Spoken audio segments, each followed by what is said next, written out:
देखिए आज हम लोग ऑब्जेक्टिव क्वेश्चन देखेंगे एग्जाम में जो पूछने वाला है क्वेश्चन है। ठीक है, सबसे पहले इसका हमको करना है अभाज्य गुणनखंड के रूप में लिखना है और 3 के घात बताना है। ठीक है, तो सबसे पहले हम लोग क्या करेंगे, इसको गुणनखंड करेंगे। ठीक है,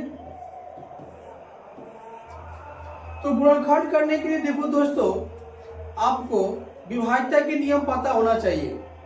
अगर विभाज्यता के नियम अगर आपको पता नहीं होगा तो ये क्वेश्चन आपको बनाने में बहुत दिक्कत होगा। इसलिए सबसे पहले आप लोग विभाज्यता के नियम याद कर लीजिए, क्योंकि बहुत जरूरी है।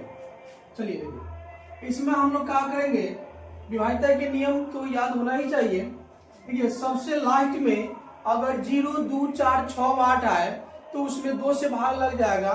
इसमें हम लोग क्या करेंगे, 2 से भाग लगाएंगे। 10 बार में जाएगा, 2 बार में और ये 6 बार में। ठीक है, फिर क्या करेंगे, 2 से भाग देंगे 5 बार में, 1 बार में और 3 बार में। अब देखो, अब इसमें हम लोग क्या करेंगे, देखो लास्ट में 3 आ गया। ठीक है ना जी, तो अब 2 से भाग नहीं लगेगा। अब देखिए 5, 1, 6, 6, 3, 9, यानी कि अब 3 से भाग लगेगा।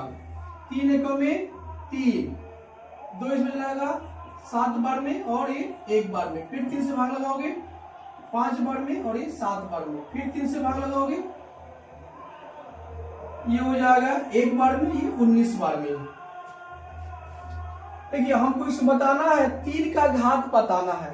यानी देखिए 3 कितने बार आया है, तो 3 आया है 3 बार। ठीक है ना जी, तो हमको यही ये बताना है घात, 3 का घात बताना। देखो ये वाला क्वेश्चन आपका, ये वाला ऑप्शन जो है सही हो जाएगा। ठीक है, चलिए अब इसके बाद हम लोग इसके आगे देखेंगे।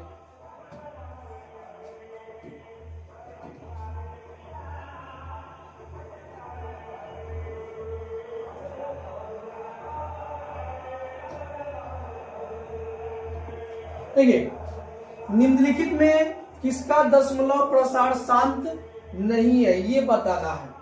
देखिए दोस्तों, सबसे पहले शांत अशांत जो संख्या है उसको हम लोग क्या करेंगे, कुछ नियम होता है।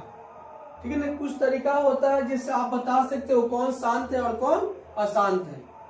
सबसे पहले आपको ये जो ऊपर की जो संख्या है उसको हम लोग अंश बोलते हैं और नीचे का जो संख्या है उसको हम लोग हर बोलते हैं। ऊपर की जो संख्या उस अंश बोलेंगे और नीचे जो है उसको हर बोलेंगे। अब देखिए, अगर सब आपको करना यह है कि आपको देखना है कि हर में देखना है, यानी नीचे देखना है। अगर नीचे वाले में या तो केवल 2 आ जाए, या तो केवल 5 आ जाए, या तो 2 और 5 दोनों आ जाए तो शांत होगा, अन्यथा अशांत होगा। 2 कई बार भी आए, 5 कई बार भी आए, उससे कोई मतलब नहीं है। आपको देखना यह है कि नीचे में यानी कि हर में या तो केवल 2 हो, या तो केवल 5 हो, या तो 2 और 5 दोनों हो। इसके अलावा कुछ भी आ जाए, जैसे 3 आ जाए, 7 आ जाए, 5 आ जाए, तो अशांत हो जाएगा। तो देखिए ना, ये 2 है 5 है तो ये तो शांत है ना जी। ये भी 2 है 5, ये भी शांत हो जाएगा। और यहाँ पर देखिए, यहाँ पर एक 7 आ गया है। नीचे में 2 और 5 को छोड़कर दूसरा कुछ नहीं आना चाहिए। ठीक है, यहाँ 7 आ गया है, इसलिए यही आंसर होगा, यही अशांत परम संख्या है। बाकी ये वाला और ये वाला तीनों क्या है, शांत परम संख्या है।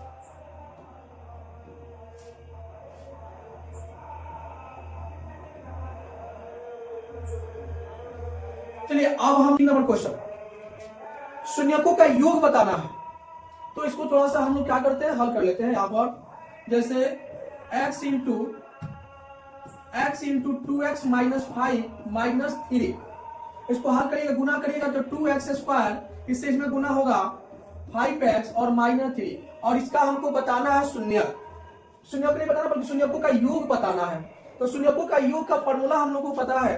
देखिए शून्यकों का योग यानी कि अल्फा प्लस बीटा बराबर माइनस बी बाई ये होता है, और अल्फा इंटू बीटा बराबर सी बाई ये होता है। ये बहुपद का 2 फॉर्मूला, ये आपको याद होना चाहिए। तो चलिए हमको शून्यकों का योग बताना है, अर्थात अल्फा प्लस बीटा बताना है। अल्फा प्लस बीटा का फॉर्मूला होता है -b/a। देखिए इस क्वेश्चन में आपको बताना है कि a कौन है, b कौन है, c कौन है, ये पता होना चाहिए। तो देखिए एक्स स्क्वायर का जो गुणांक है वह a कहलाता है। एक्स स्क्वायर का गुणांक a बराबर हो जाएगा आपका 2।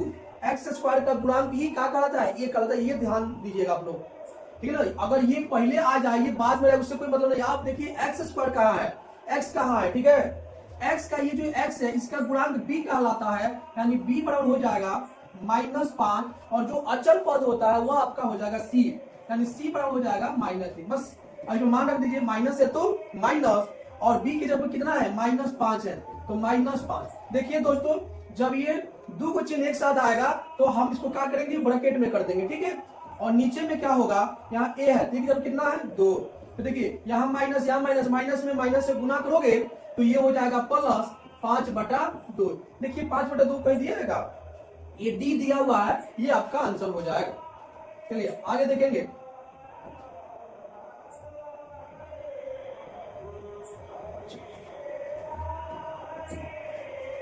अब हम लोग देखेंगे यदि समीकरण इतना बराबर 1 मूल 3 दिया हो तो p का मान ज्ञात करना है।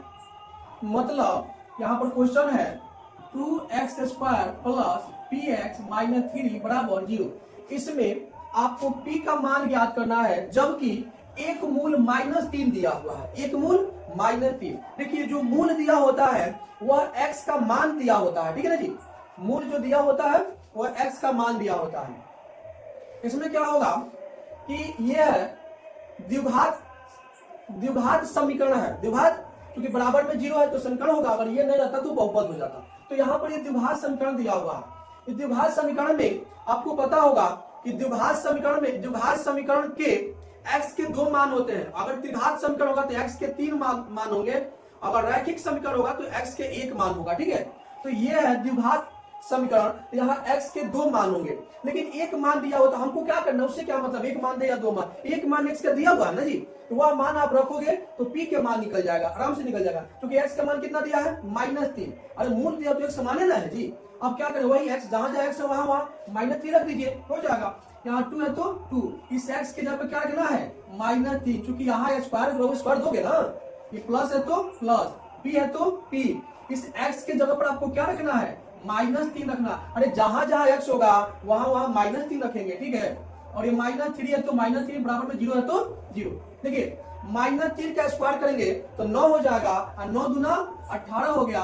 अब p से -3 में गुना होगा तो -3p हो जाएगा, और ये -3 है तो -3 बराबर उस पर क्या है बाबू, 0 है तो 0।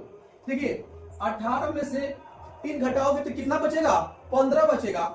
ये -3p है तो -3, और 18 में से 3 गया 15, और 15 को बराबर के उस पार ले जाएंगे तो ये हो जाएगा आपका -15 हो जाएगा, और ये माइनस से माइनस कट गया, और यहाँ बच गया क्या, और p बराबर बचेगा 15 बटा, ये 3 आ जाता है बटा में, 3 से भाग दोगे 5 बार में, यानी p का मान क्या हो गया 5। देखिए कोई ऑप्शन दिया, ये वाला हो जाएगा आपका आंसर, ये p का मान हो गया। बहुत आसान है दोस्तों, ठीक है ना।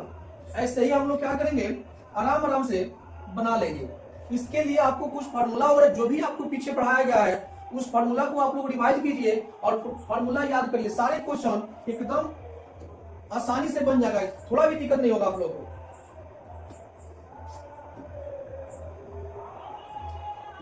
देखिए ये वाला क्वेश्चन हम लोग यही देख लेते हैं।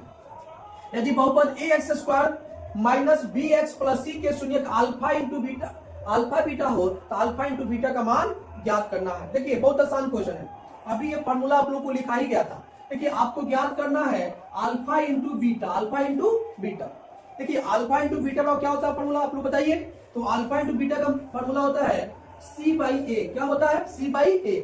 इस क्वेश्चन में आपको c क्या होगा, यही c होता है। अभी इसके पहले वाले क्वेश्चन में मैं बताया था कि x² का गुणांक a होता है, x का गुणांक b होता है, और ये जो अचर पद होता है ये c होता है, ठीक है। तो c के जगह पर ca दिया हुआ है, और a के जगह पर a के जगह पे यही दिया हुआ है, तो ये आपका यही आंसर हो गया c/a। देखिए कहीं दिया होगा c/a, देखो ये option number C right answer होगा, ठीक है।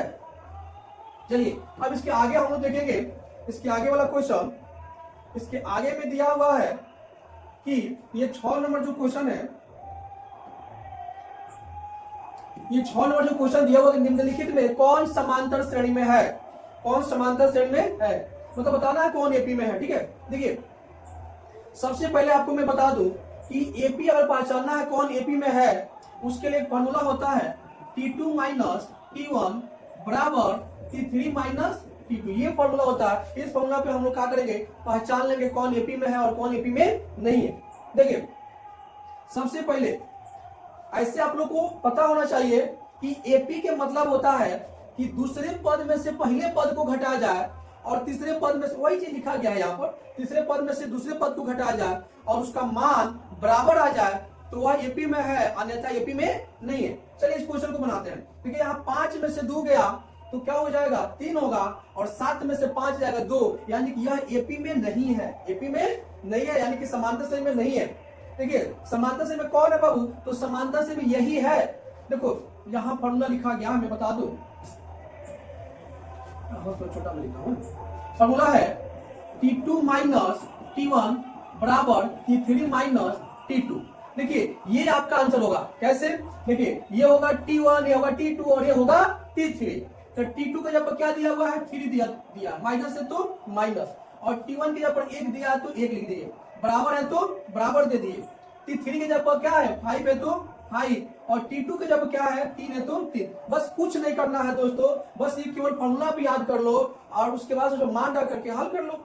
3 में से 1 घट जाएगा, 2 बचेगा, बराबर है तो बराबर दे दिए, 5 में 3 गया 2, देखो ये दोनों बराबर आ गया ना, दोनों बराबर आ गया जी। अतः ये क्या हो जाएगा, ये समांतर श्रेणी में है, ये और ये समांतर श्रेणी में नहीं है। चलिए आगे देखेंगे। इसके बाद इसके आगे जो है ये त्रिकोणमिति से ये क्वेश्चन है, ये जो क्वेश्चन है त्रिकोणमिति से है, और मैं बता दूं कि त्रिकोणमिति में बहुत सारे फॉर्मूला है और आप लोग एक एक करके उस फॉर्मूला को याद कर लीजिए। ठीक है, जब तक आप फॉर्मूला नहीं याद करेंगे कोई उसका उपाय नहीं है। फॉर्मूला ही उसका क्या है, बनाने का क्या बोलेंगे उसको, मतलब कि तरीका जो भी मानिए, माने फॉर्मूला आपको याद होना चाहिए, फॉर्मूला याद होगा तो ही बना पाओगे। देखिए मैं कैसे बना रहा हूं इसको, जैसे यहाँ जगह यहाँ पर मैं लिखूं 1 plus cot square theta into 1 minus cos square theta. देखिए 1 प्लस कॉट स्क्वायर थीटा याद करिए, आपको लिखवाया गया होगा 1 प्लस कॉट स्क्वायर थीटा बराबर होता है कोसेक स्क्वायर थीटा होता है। क्या होता है दोस्तों, कोसेक स्क्वायर थीटा। यहाँ पूछ रहे तो इंटू है, और 1 माइनस कॉस स्क्वायर थीटा बराबर क्या होता है, तो साइन स्क्वायर थीटा होता है, साइन स्क्वायर थीटा। जब तक ये फॉर्मूला नहीं याद रहेगा, क्या बताइए आप लोग ये क्वेश्चन बच सकता है, आपको फॉर्मूला याद ही करना पड़ेगा। चलिए इसका एक और फॉर्मूला होता है, इसका फॉर्मूला होता है कि 1 बटा साइन स्क्वायर थीटा, इसका फॉर्मूला होता है क्योंकि कोसेक का उल्टा साइन होता है। ठीक है, स्क्वायर तो स्क्वायर दे दिए, यहाँ पर साइन स्क्वायर थीटा है, ये साइन से साइन कट गया, क्या बच गया, एक आंसर हो गया। देखिए ऑप्शन में कोई एक दिया होगा, देखिए ऑप्शन नंबर डी एक दिया हुआ है, यही आंसर राइट होगा। ठीक है, चलिए अब इसके आगे हम लोग देखेंगे 8 नंबर क्वेश्चन, यही देख लेते हैं। 8 नंबर क्वेश्चन आपका यही बन जाएगा। देखिए इस क्वेश्चन में क्या करना है, विविक्तीकरण ज्ञात करना है, आपको डी का मान निकालना है, विवेचन भी उसको बोला जाता है, विवेचन ज्ञात करना है। देखिए डी के लिए फॉर्मूला होता है बी स्क्वायर माइनस 4ac, बस इस फॉर्मूला पे मान रख दीजिए, हल हो जाएगा। बहुत आसान क्वेश्चन है। देखिए आप लोगों को क्या करना है कि जो भी चैप्टर है, चैप्टर वाइज पूरा फॉर्मूला आप लिख लीजिए। कितना फॉर्मूला, कोई ज्यादा पहुंच नहीं होगा, बताइए। ये इस क्वेश्चन को बनाना है तो ये फॉर्मूला आपको याद होना चाहिए, तभी तो बना पाओगे ना। इस फॉर्मूला को याद करिए। देखिए यहाँ बी स्क्वायर माइनस, इसको थोड़ा सा मैं मिटा दूंगा। देखिए मैं बता दूं, देखिए आपको पहले भी बताया गया है, फिर मैं बता रहा हूं कि एक्स स्क्वायर का गुणांक ए होता है, एक्स का गुणांक बी होता है, और जो अचर पद होता है वह सी होता है। तो यहाँ आपको बी बताइए कौन होगा, बी ये होगा -4, क्या होगा -4। यहाँ -4 का आप स्क्वायर करोगे ना, स्क्वायर है तो माइनस है तो माइनस, 4 है तो 4। देखो ए के जगह पर ये 5 होगा, ए के जगह पर 5, और सी के जगह पर क्या होगा दोस्तों, तो 2 होगा। देखिए -4 का स्क्वायर करोगे क्या हो जाएगा, 16 हो जाएगा। 5 चौक के 20, 20 दूना 40, ये -40 हो गया। अब इसको घटाया जाए तो 10 में से 6 गया, 4 हो जाएगा, 3 में से 1 गया, तो ये -24 आएगा। क्या आएगा? तो विविक्तीकरण जो है ये -24 हो गया, अर्थात ये वाला आंसर आपका करेक्ट होगा। ठीक है, चलिए देखो दोस्तों, आपको फार्मूला याद करना होगा। ठीक है, फार्मूला याद करिए, आपको गुना भाग आना चाहिए, बाकी तो हम आपको करा ही देंगे। क्वेश्चन आपसे निश्चित रूप से बनेगा, बस केवल सूत्र आप याद कर लो। चलिए, इसमें ये जो क्वेश्चन है, इस क्वेश्चन में आपको क्या करना है, मूलों की प्रकृति बताना है। तो देखिए, मूलों की प्रकृति के लिए आपको लिखवाया गया होगा डी अगर 0 से बड़ा हो, डी 0 से बड़ा हो तो मूल क्या होंगे? वास्तविक और असमान होगा। देखिए, जब तक फॉर्मूला नहीं याद करेंगे, ये शर्त आपको याद होता है तभी तो बना पाओगे ना। देखिए, दूसरा शर्त है d बराबर 0, अगर d 0 के बराबर हो तभी मूल वास्तविक होगा, लेकिन समान होगा। क्या होगा? समान, यानी कि x का जो मान आएगा दोनों एक जैसा आएगा, सेम आएगा। तीसरा शर्त है d क्या हो? 0 से छोटा हो। d का मान अगर 0 से छोटा होगा तो मूल वास्तविक नहीं होगा, अर्थात मूल काल्पनिक होगा। ठीक है, 0 से छोटा कब होगा? अरे कोई भी संख्या जब माइनस में आ जाएगा, डी का मान माइनस में आ जाएगा तो वह 0 से छोटा हो जाएगा, और उस कंडीशन में क्या होगा कि मूल क्या होंगे? काल्पनिक होंगे। क्या होंगे? काल्पनिक। तो सबसे पहले मूलों की प्रकृति बताना है, ये फॉर्मूला पता होना चाहिए, और उसके बाद से क्या करेंगे? डी का मान निकालेंगे, देखेंगे डी का मान क्या हुआ, 1 से बड़ा है, 0 से बड़ा है कि 0 के बराबर है कि 0 से छोटा है। चलिए यहाँ पर डी का मान निकाल लेते हैं एक लाइन में। डी बराबर होता है v² - 4ac। बी की जब इसमें क्या है? -4 स्क्वायर कर दीजिए। 4 ए की जब कितना है बाबू?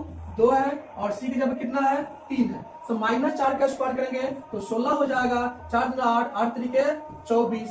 आप इसको हल करोगे तो 24 में से 16 जाएगा तो -8 होगा, -8 हो गया। अब बताओ, ये -8 0 से छोटा है कि बड़ा है? तो 0 से छोटा है, 0 से छोटा है। जब 0 से छोटा होगा तो मूल क्या हो जाएगा? काल्पनिक हो जाएगा। देखिए, कह रहा है मूल वास्तविक नहीं है, यही हो जाएगा, यानी वास्तविक नहीं है, इसका मतलब कि क्या? काल्पनिक है, यही तो होगा ना। ये आंसर ये हो जाएगा। आंसर नंबर 1 जो है, ये जो है करेक्ट हो जाएगा। चलिए अब इसके आगे हम लोग इसके आगे वाला क्वेश्चन देखें।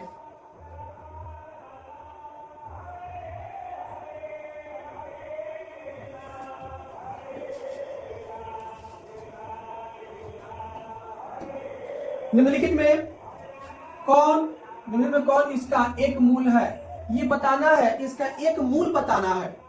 तो एक मूल बताने के लिए आप ये मान इसमें रख दो और 0 आ जाए, मतलब कि x का ये मान x का मान दिया हुआ है, ये मान अगर इसमें रखने के बाद से जो 0 आएगा ना, वही उसका मूल हो जाएगा। एक उपाय ये है। दूसरा उपाय ये है कि इसको क्या करिए, हल करिए, x का मान निकालिए और देखिए x का मान क्या आ रहा है। अगर x का मान, ठीक है ना जी, 2 आएगा, उसमें से कोई एक देखिए इसमें क्या ऑप्शन में दिया है। चलिए हम लोग मान रखेंगे, अगर x जब 0 रखेंगे, ये भी 0 हो जाएगा, ये भी 0 होगा, और ये 0 नहीं होगा। हमको 0 लाना है आंसर, उस पर 0 तो 0 होना चाहिए, ये वाला आंसर नहीं होगा। चलिए यहाँ हम रखते हैं -a, तो -1 और यहाँ के -1, ठीक है जी।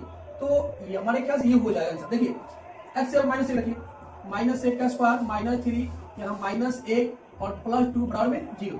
तो देखिए -1 का स्क्वायर होगा 1 हो जाएगा, 3 से इसमें गुना होगा +3 हो गया, अब +2 हो जाएगा बराबर नहीं, ये भी नहीं होगा, ये भी नहीं होगा। ये देखिए ये हो सकता है कहीं हो जाए। देखिए ये -2 रखेंगे, -2 का स्क्वायर क्या हो जाएगा 4, -2 से इसमें गुना होगा माइनस, तो +6 हो जाएगा। ये भी तो नहीं होगा ना, ये 2 ये वाला कब होगा निश्चित रूप से। अरे जब ये नहीं हुआ, ये नहीं हुआ, ये नहीं हुआ, ये तो होबे करेगा।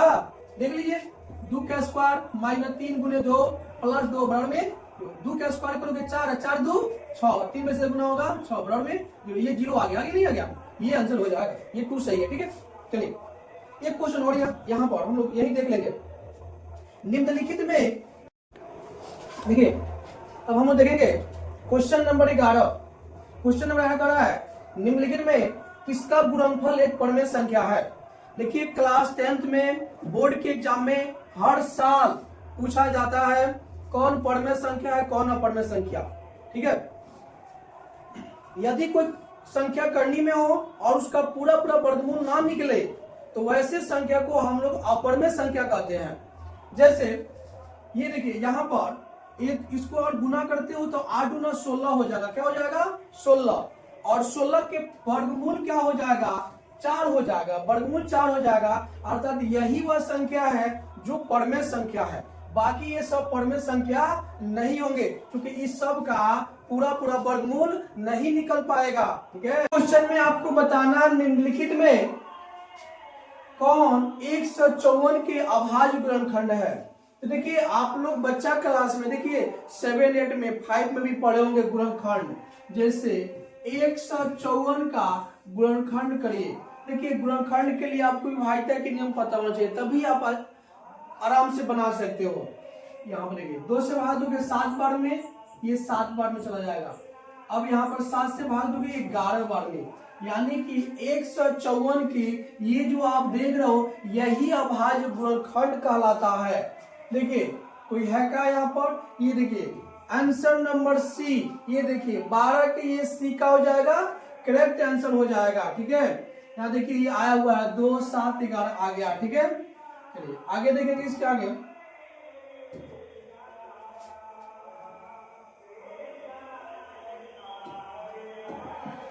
इसमें आपको बताना है निम्नलिखित में कौन एक घातीय समीकरण है।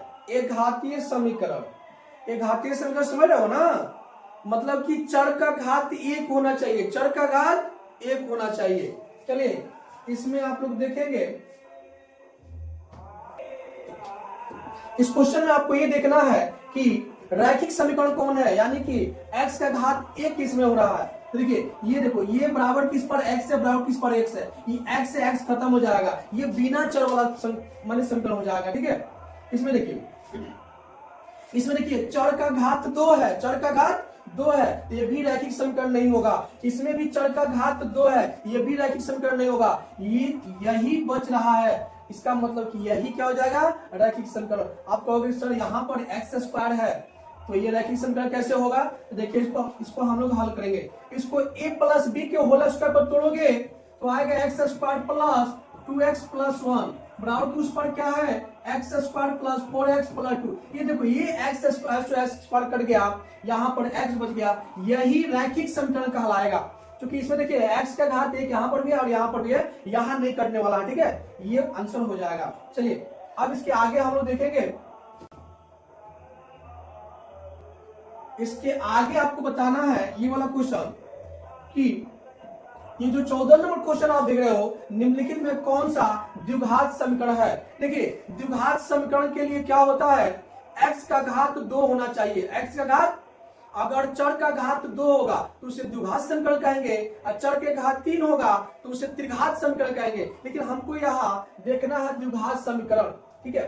तो देखिए यहाँ पर x का घात 2 है, यही हो जाएगा आपका द्विघात समीकरण। ये यहाँ x² है, यहाँ जो कट जाएगा कोई नहीं होगा, यही होगा। यहाँ भी देख रहे हो ना, ये सब कट जाएंगे, किसी में x² नहीं मिलेगा। यहाँ भी आप देख रहे हो ना, यहाँ पर भी x² यहाँ मिल जाएगा, फिर इसमें गुना में त्रिघात हो जाएंगे, यही आपका आंसर हो जाएगा। अब इसके बाद एक और क्वेश्चन हम लोग लास्ट देखेंगे। वीडियो बड़ा हो जा रहा है, ठीक है, इसलिए हम लोग छोटा छोटा वीडियो बनाएंगे। ये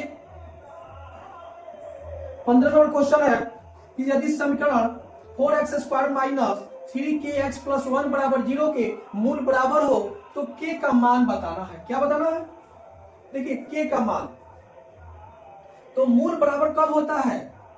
मूल बराबर b बराबर 0 होगा तभी तो मूल बराबर होता है ना। मूल बराबर होने का ये शर्त है, ये आपको याद होनी चाहिए। चलिए d के लिए कौन हो जाएगा? b² - 4ac। कई बार आप लोगों ने देख लिया है। चलिए थोड़ा सा इसको और आगे बढ़ाएं। इस क्वेश्चन में b का मान क्या होगा? तो b का मान ये 3k होगा। देखिए x का गुणांक जो कुछ होगा वह सब b कहलाएगा, यानी कि यहाँ पर 3k के होल स्क्वायर -4। एक के जगह पर आप रखोगे 4 और c के जगह पर आपको 1 रखना है, क्योंकि c बराबर 1 ही दिया हुआ ना वहां पर। चलिए इसको हल करिए। -3k का स्क्वायर करना है दोस्तों। -3 का स्क्वायर करोगे 9 हो जाएगा, और k का भी तो स्क्वायर करेंगे ना जी, तो k का स्क्वायर करेंगे तो k²। अब इसको गुना करिए, 4 में 4 से गुना होगा, 4 चौके 16, 16 में 1 से गुना होगा 16, -16 हो जाएगा। और -16 को बराबर को उस पर ले जाओगे तो +16 हो जाएगा। देखिए अब यहाँ पर के स्क्वायर बराबर 16 बटा ये 9, यहाँ ये 9 जो है यहाँ आ जाएगा, और ये स्क्वायर को यहाँ से अगर हम लोग हटाते हैं, ये स्क्वायर जो था ये हटेगा, यहाँ इसको अंडर रूट में कर देगा, और 16 के वर्गमूल क्या हो जाएगा 4, और इसका 9 हो जाएगा। यानी कि देखिए जब भी करनी से रूट से बाहर निकलता है तो प्लस माइनस में होता है, यानी के का मान -4/9 भी सही है और प्लस 4/9 भी सही है, ये दोनों होंगे। ठीक है, देखिए ऑप्शन में कोई दिया होगा, ऑप्शन नंबर तो कोई देवे नहीं किया क्या, ये तो गलत हो गया क्या, तो गलत हो गया लग रहा है। ओहो, ये 9 यहाँ पर हम लोग क्या किया है, 9 के वर्गमूल तो 3 ना होता है, ये पूरा ना अंडर रूट में है, पूरा अंडर रूट में है, इसका वर्गमूल 3 हो जाएगा, और आंसर अब देखिए कौन होगा, आंसर नंबर ये डी हो जाएगा। तो दोस्तों इस चैनल को सब्सक्राइब करिए, लाइक करिए, ठीक है, और अगला जो है आगे क्वेश्चन इसके बाद वाले वीडियो में आपको मिलेगा।